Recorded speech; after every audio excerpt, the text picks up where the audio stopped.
Instagram DM. There's so many ways. But remember, wherever your heart is, whatever you attach, if you're attached with the dunya, you won't see a problem in this. That's the point. We mentioned this yesterday in our Salatul Tasbih and Majlis Zikr. It's where your heart is engaged. If your heart is engaged in the dunya, the pleasure of the dunya, you won't see haram as haram. No matter how much someone will tell you, you won't see haram as haram because your heart is towards the worldly pleasure. You won't see lying as a big sin. You say, well, people do worse. That will be your excuse. Yes, people do worse, but Allah subhanahu wa ta'ala doesn't send His la'na upon anybody else. Allah subhanahu wa ta'ala says, la'natullahi al-kadhibin. When you ask somebody that, why are you lying? They will say, oh, it's not that deep, it's not that bad. People are drinking, at least I'm not drinking. But you need to understand that is the way you engage your heart, and whatever you engage it with, that's how you feel it.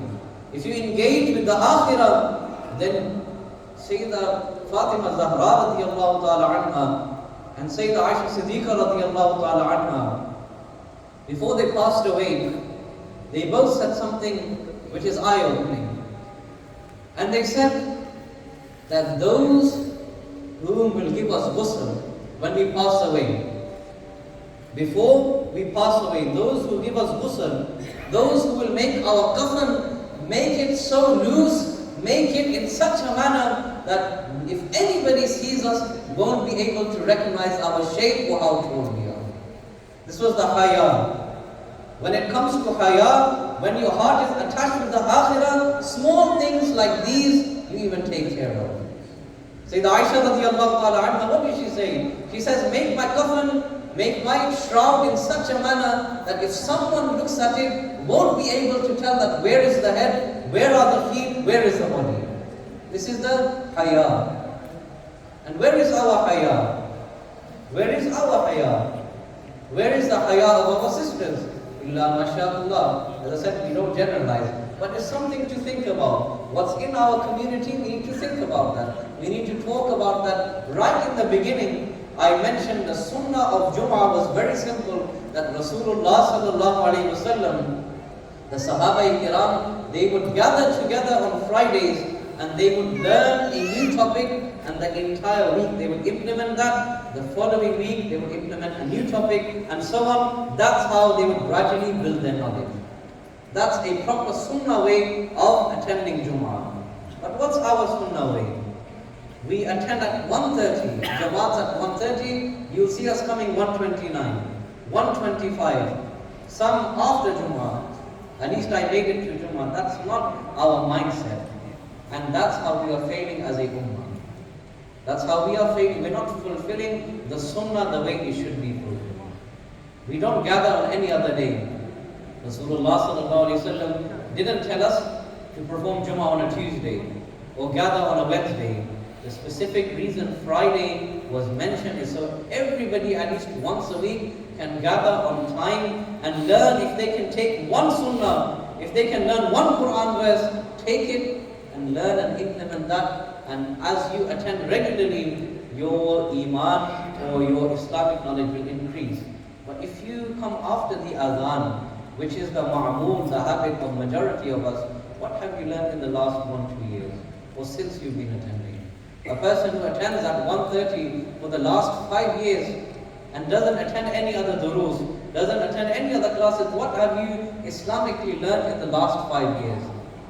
That's where the ummah is failing, because when your children, when your younger siblings ask you questions about Islam, you have nothing to say. I was reading a post yesterday where someone said that our community is in such a state that they see the ulama-i kiram, the people of knowledge, as very strict people. People whom cannot connect with the community. But these are those same people that when it's time for nikah of their daughters, they are unable to perform it. They need the imam.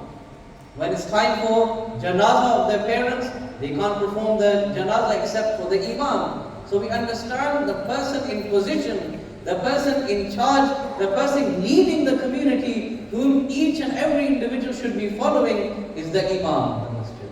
Whether that's this Imam in this mosque, whether your local masajid, anywhere, it's the Imam's responsibility to give you, whether that's fatwas if they're a mufti, or Islamic rulings and teachings.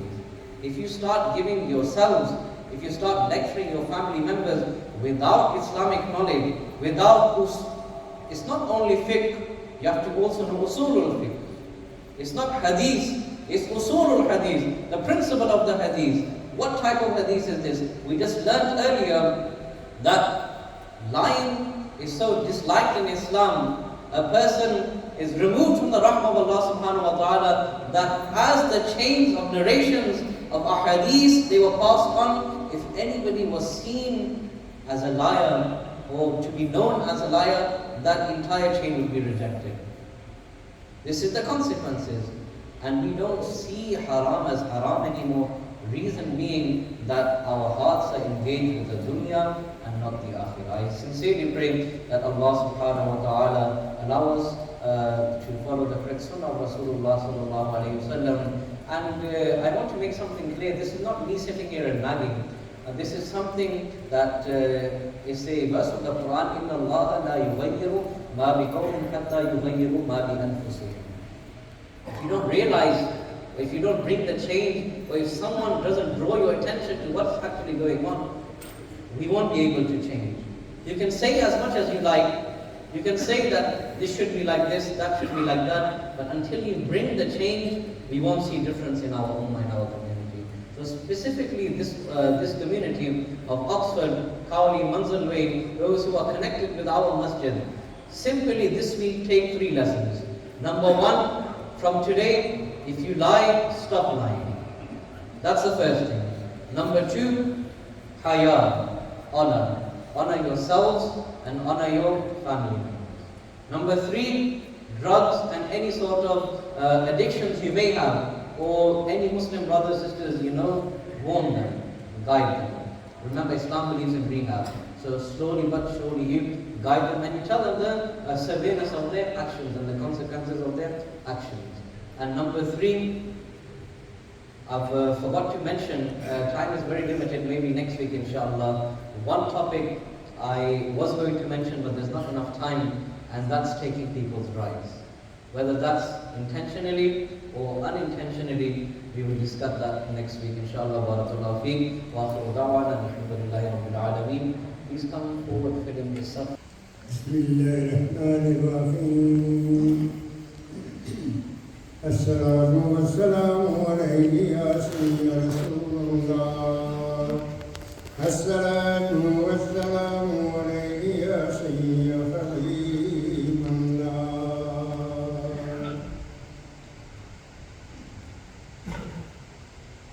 Allahu Akbar, Allahu Akbar, Allah.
Allah